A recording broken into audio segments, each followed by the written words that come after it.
So guys, এটা হলো আমার মামার বাড়ি। দেখো, আমরা 25 ডিসেম্বরের পরে গেছিলাম, কারণ সিঙ্গার চার্চে গেছিলাম, তো যাওয়া হয়নি 25 তারিখ।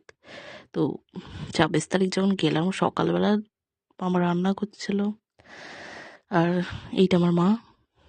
মা একটু হাই করছিল। তো আমি যখন ভিডিওটা করছিলাম তখন সবাই কাজ করছিল। আমার মামিও রান্না করার জন্য কাজ করছিল। ইন্দ্রাণী, এটা আমার মামার মেয়ে। এটা ওর দাদু, মানে আমাদের দাদু। আর এখানে ওর দিদা মামা সে ছিল। এটা আমার মা। আর আমি প্রার্থনা ঘরটাই দেখাতে ভুলে যাচ্ছিলাম, তো মা বললো দেখা। তো খুব সুন্দরভাবে সাজিয়েছিল আর খুব মজা হচ্ছিল। এখানে একটা বক্স আছে, এটা আমার ভাই বাজায়, এটা ক্ল্যাপ বক্স।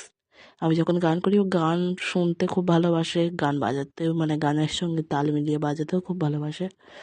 তো যখন যাচ্ছিলাম আরও কটা ঘরে, তখন সবাই কী করছিল দেখাতে।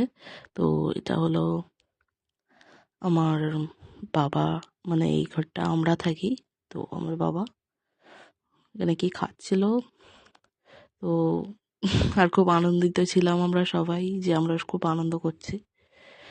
আর তো দিদানকে দেখাতেই আবার ভুলে যাচ্ছিলাম, তো মা খালি বলে দিচ্ছিল যে দেখা। তো আমি তারপর দিদানকে দেখালাম। দিদান কিছু বুঝতে পারছিল না, বলছিল এটা কি। ঠিক আছে, হাই। তো এবার আমি ভাবছিলাম বাইরেটা দেখাই। তো আমি দৌড়ে যাচ্ছিলাম, কারণ সেই সময়টা খুব হাওয়া দিচ্ছিল আর খুবই সুন্দর, মানে যাকে বলে সময়টা ছিল। তো বাইরে ওরা কি সুন্দরভাবে সাজিয়েছিল, অনেক বড় জায়গা। আর এই রাস্তাটা আমাদের আম, কি সুন্দর সাজিয়েছিল। তো বাইরেটা খুব সুন্দর লাগছিল, আমি আমাকে দেখাতেই ভুলে গেছিলাম। তো লাস্টে যখন আমাকে দেখাতে নিয়েছি, তখন ভিডিও শেষ হয়ে গেছিলো।